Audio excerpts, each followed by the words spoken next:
शांति।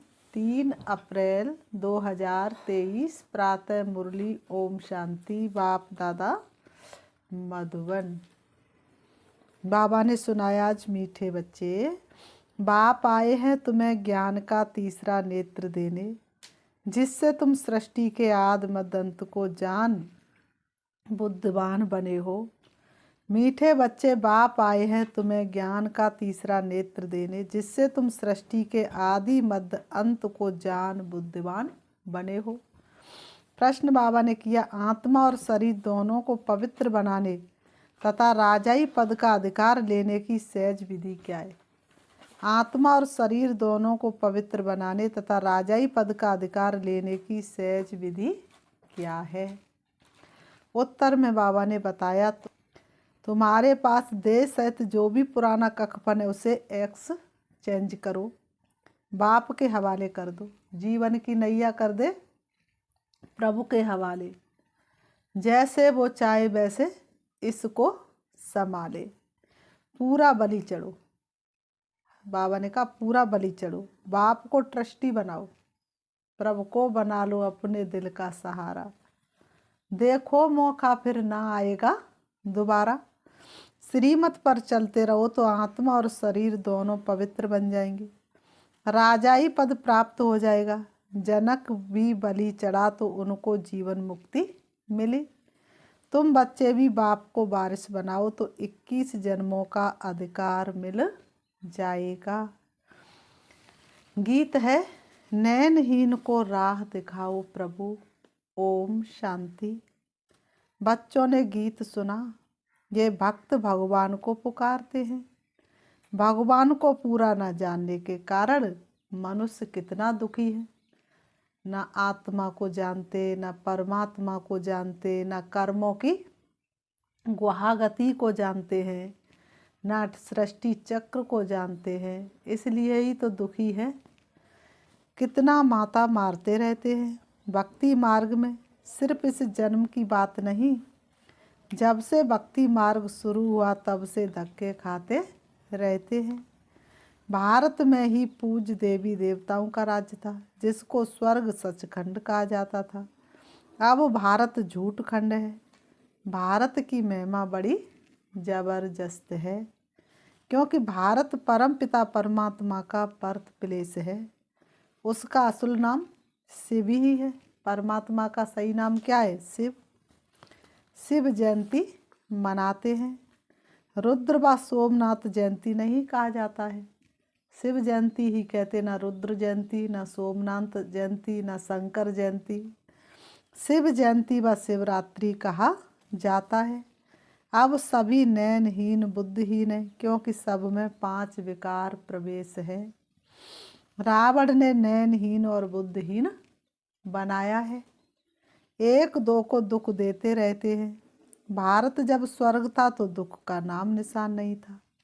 बाबा ने कहा, भारत जब स्वर्ग था तो दुख का नाम निशान नहीं था। स्वर्ग की स्थापना करने वाला है हेवनली गॉड फादर। अभी सब भक्तों का भगवान तो जरूर एक होना चाहिए। भक्तों को भगवान मिले, हमें प्यारे पिता रूहानी। तो वास्तव में बाबा ने कहा, भक्तों का भगवान एक होना चाहिए। सभी नैनहीन अर्थात ज्ञान के चक्षु व डिवाइन इंसाइट नहीं है। भगवान वाच में तुमको राजयोग सिखाता हूँ। श्रीमत भगवत गीता है मुख्य।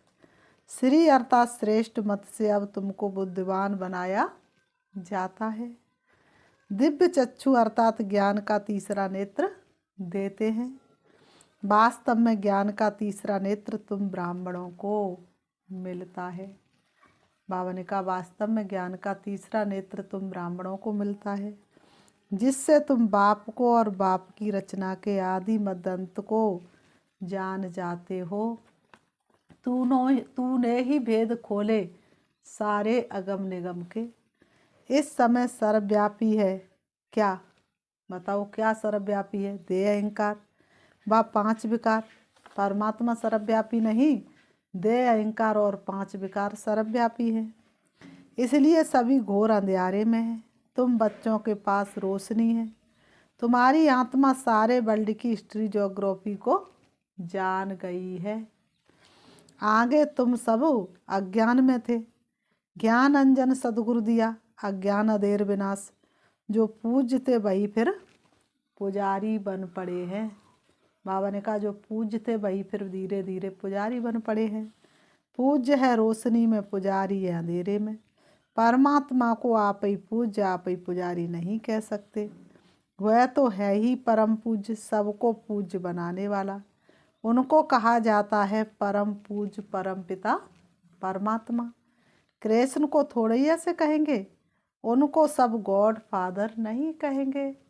श्री कृष्ण को सभी गॉड फादर नहीं कहेंगे। निराकार गॉड को ही सब गॉड फादर कहते हैं।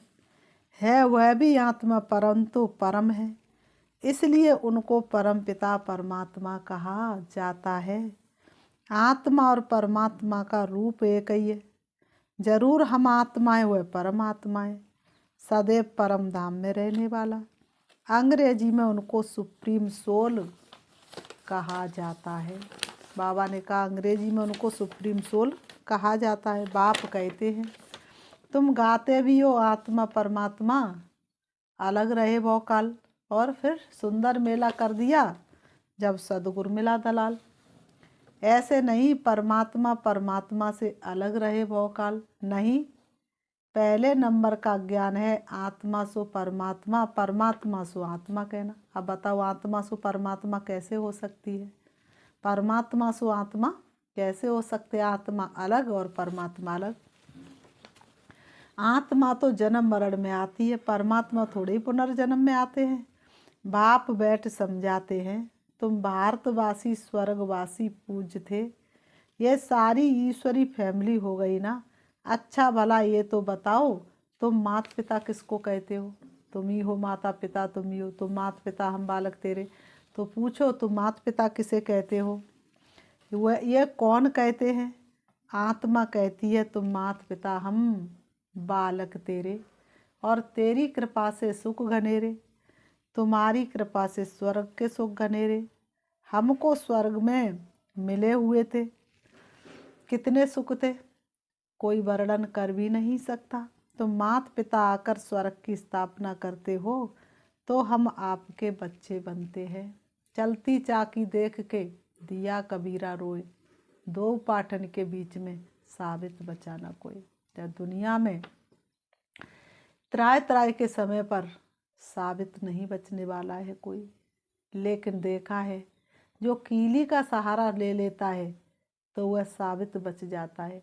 परमात्मा की याद का सहारा ले लेता है तो परिस्थितियों से बच जाता है, दूर हो जाता है।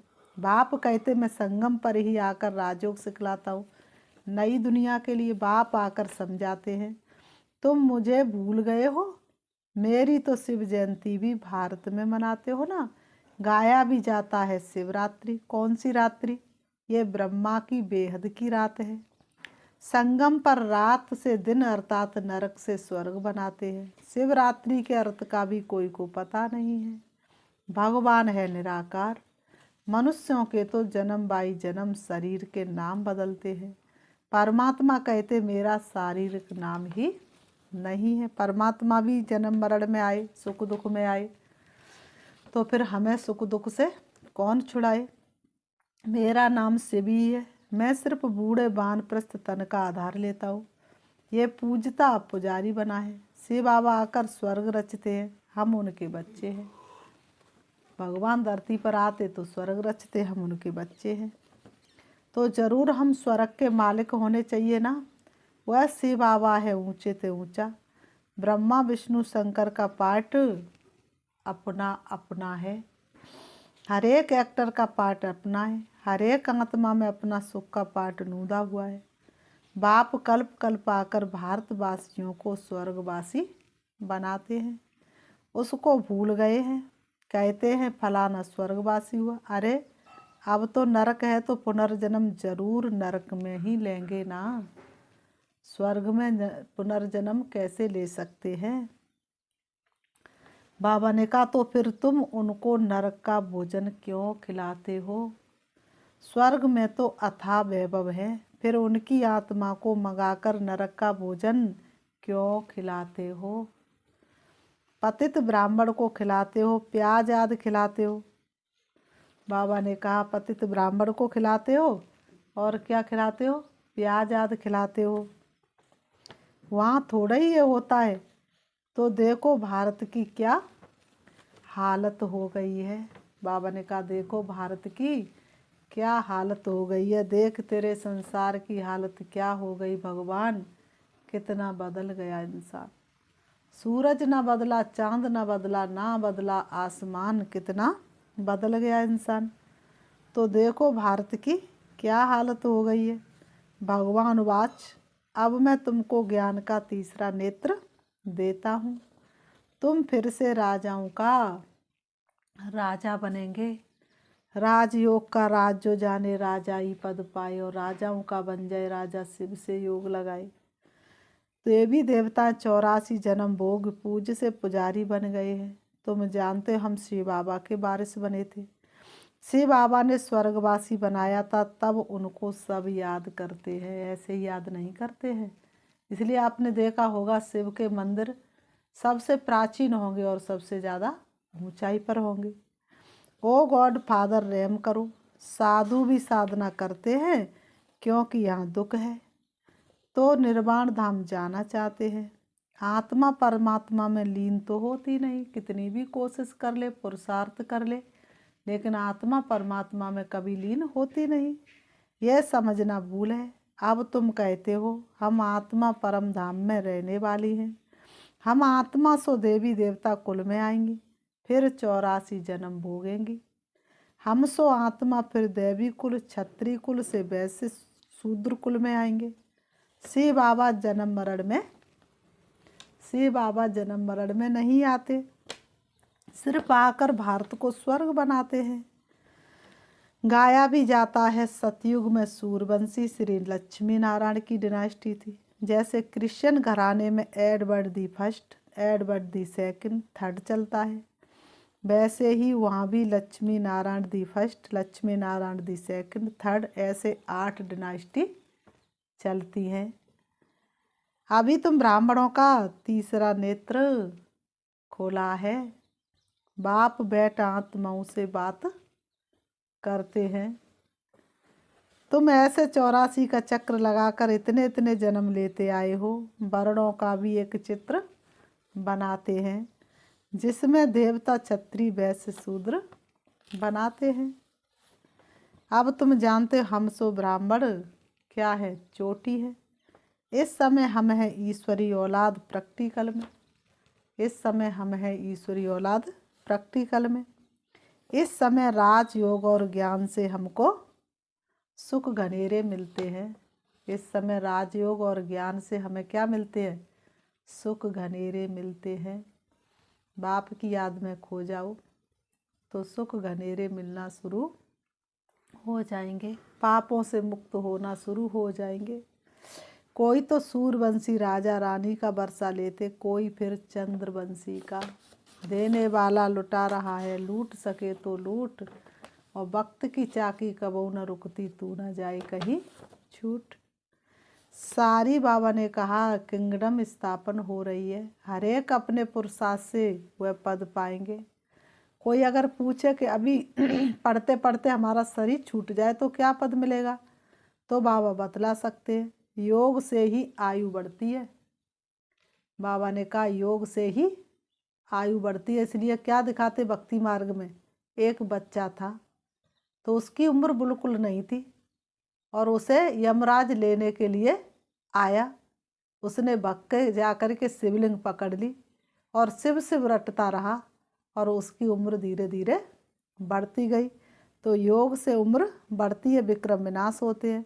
और कोई उपाय पतित से पावन बनने का है नहीं। पतित पावन कहने से ही भगवान याद आता है। भगवान है कौन ये नहीं जानते। बाप कहते हैं मैं आता ही हूँ भारत में, ये मेरा बर्थ प्लेस है। सोमनाथ का मंदिर कितना आलीशान था, ये बाप ही बच्चों को समझाते हैं, जिसके फिर बाद में शास्त्र बनते हैं। भक्ति मार्ग में ही ये यादगार बनना शुरू होते हैं। जब पुजारी बनते तो पहले पहले सोमनाथ का मंदिर बनाते हैं। भारत तो सतयुग त्रेता में बहुत साहूकार था, मंदिरों में अथाह धन था। भारत हीरे तुल्य था, अब तो कंगाल कौड़ी तुल्य है। फिर बाप आकर भारत को हीरे तुल्य बनाते हैं। बाबा ने कहा सारा झाड़ जर्जरीभूत अवस्था को पाया हुआ है। सारे धर्म स्थापक भी पतित बन चुके हैं, सारी राजधानी ही पतित हो गई है। बाप कहते अपनी शकल तो देखो, लक्ष्मी नारायण को वरने लायक हो। नारद की कहानी है ना, पतित आत्मा पवित्र लक्ष्मी अथवा नारायण को कैसे वर सकेगी। पतित आत्मा श्री कृष्ण की पावन दुनिया में कैसे जा सकेगी। बेकार में गए तो फिर पासपोर्ट कैंसिल हो जाता है। अपने आप को देखा जाता है कि हम ऐसा पुरुषार्थ करते हैं जो बाबा मम्मा के गद्दी नशीन बन सके। ये है ही पतित दुनिया। बाबा ने कहा इस ज्ञान का मुख्य फाउंडेशन पवित्रता, तो पवित्रता है मुख्य।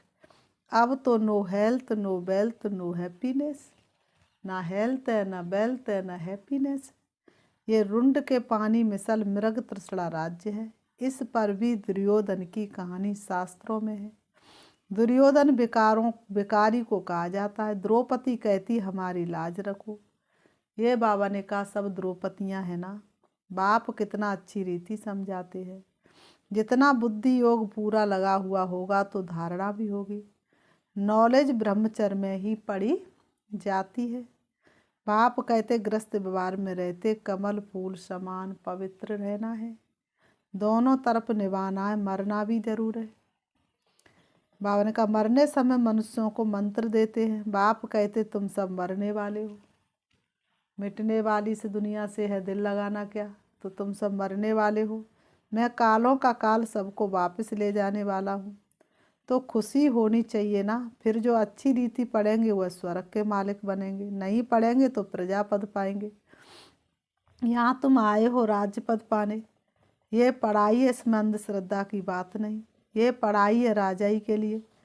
जैसे उस पढ़ाई की लक्ष्य है बैरिस्टर बनेगा तो योग जरूर पढ़ाने वाले टीचर से रखना पड़े। यहाँ तुमको भगवान पढ़ाते तो उनसे योग लगाना है।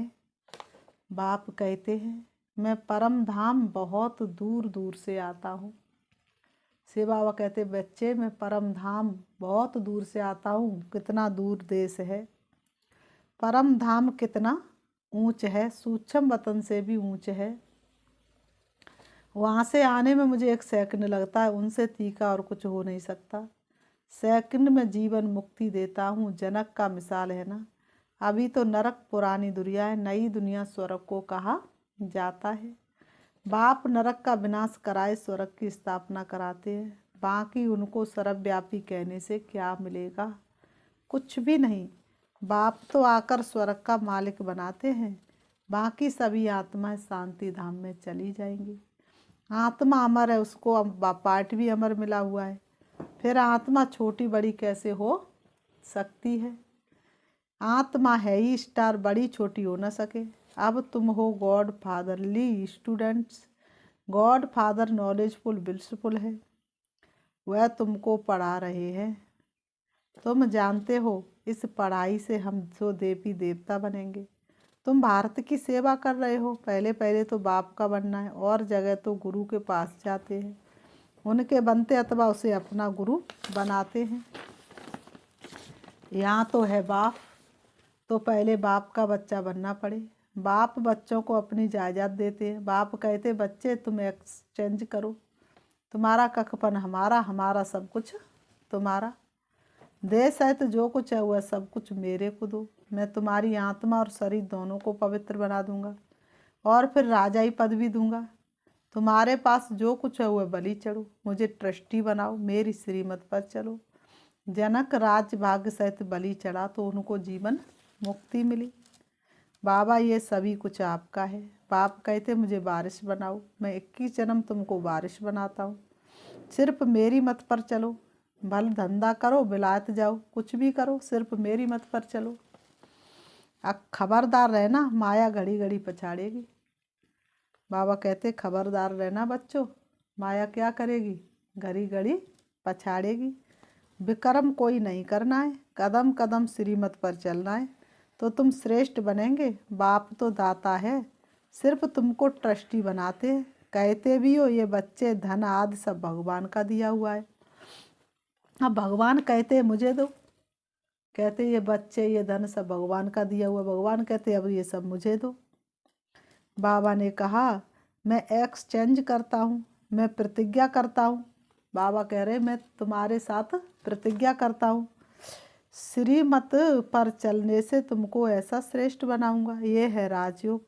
ये लक्ष्मी नारायण भी इस राजयोग से ऐसे बने हैं। बिरला जिससे लक्ष्मी नारायण का मंदिर बनाया है, बाबा ने कहा बिरला जिसने लक्ष्मी नारायण का मंदिर बनाया है वह खुद नहीं जानते हैं कि ये लक्ष्मी नारायण इतने धनवान कैसे बने। अब बाप समझाते हैं यहाँ के गरीब वहाँ साहूकार बनेंगे और साहूकारों का सब मिट्टी में मिल जाएगा। फिर बाबा ने कहा अच्छा, मीठे मीठे सिकीलते बच्चों प्रति मात पिता बाप दादा का याद प्यार और गुड मॉर्निंग। रूहानी बाप की रूहानी बच्चों को नमस्ते। हम रूहानी बच्चों की रूहानी बाप दादा को याद प्यार और नमस्ते नमस्ते नमस्ते। धारणा के लिए मुख्य सार नंबर 1, माता पिता के गद्दी नसीन बनने के लिए पवित्रता की धारणा करनी है। दोनों तरफ निभाते हुए पढ़ाई पर पूरा ध्यान देना है। नंबर 2, कोई भी विक्रम नहीं करना है, बहुत खबरदार हो, श्रीमत पर चलते रहना है, ट्रस्टी जरूर बनना है। वरदान, अपने मस्तक बीच सदा बाप की स्मृति मर्ज रखने वाले मस्तक मणि भव। अपने मस्तक के बीच सदा बाप की स्मृति मर्ज रखने वाले मस्तक मणि भव। स्पष्टीकरण है, मस्तक मणि अर्थात जिसके मस्तक में सदा बाप की याद रहे, इसी को ही ऊंची स्टेज कहा जाता है। अपने को सदा ऐसी ऊंची स्टेज पर स्थित रहने वाली श्रेष्ठ आत्मा समझ आगे बढ़ते रहो। जो इस ऊंची स्टेज पर रहते हुए नीचे की अनेक प्रकार की बातों को सहज पार कर लेते हैं। समस्या नीचे रह जाती और वो स्वयं ऊपर हो जाते हैं। मस्तक मणि का स्थान ही ऊंचा मस्तक है, इसलिए नीचे नहीं आना, सदा ऊपर रहो। स्लोगन, बेफिक्र बादशाह की स्थिति का अनुभव करना है तो मेरे को तेरे में परिवर्तन कर दो। बेफिक्र बादशाह की स्थिति का अनुभव करना है तो मेरे को तेरे में परिवर्तन कर दो। दाता की देन कर दे दाता के अर्पण, मेरा मेरा न कहे तो हो जा समर्पण। अच्छा, ओम शांति। अच्छा, ओम शांति। हम 5 मिनट से बाबा को याद करते हैं, चलेंगे।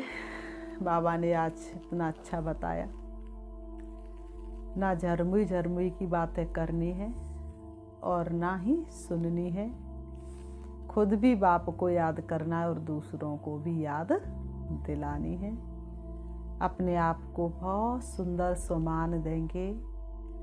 मैं पर चिंतन से मुक्त आत्मा हूँ, मैं सदा समर्थ आत्मा हूँ, स्वचिंतक आत्मा हूँ, प्रभु चिंतन करने वाली श्रेष्ठ आत्मा हूँ, सारे विश्व की आत्माओं का कल्याण करने वाली मैं श्रेष्ठ आत्मा हूँ, मैं संपूर्ण ब्राह्मण हूँ, मैं ब्राह्मण सो फरिश्ता हूँ।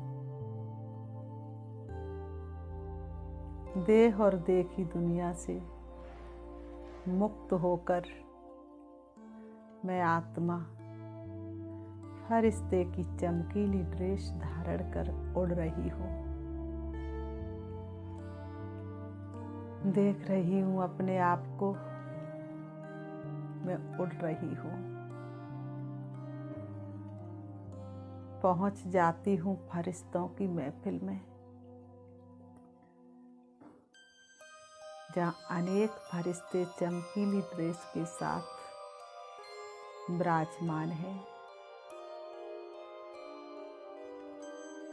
फरिश्तों के बादशाह ब्रह्मा बाबा उनकी भ्रकुटी में विराजमान शांति के सागर, प्रेम के सागर, सर्वशक्तिवान बाप को मैं देख रही हूँ। बाबा की शक्तिशाली दृष्टि मुझ फरिश्ते के ऊपर पड़ रही है। उनकी दृष्टि पड़ते ही मेरी चमक और बढ़ती जा रही है। मुझ फरिश्ते का एक एक अंग शक्तिशाली बनता जा रहा है। बाप दादा का वरदानी हाथ मेरे सिर पर है।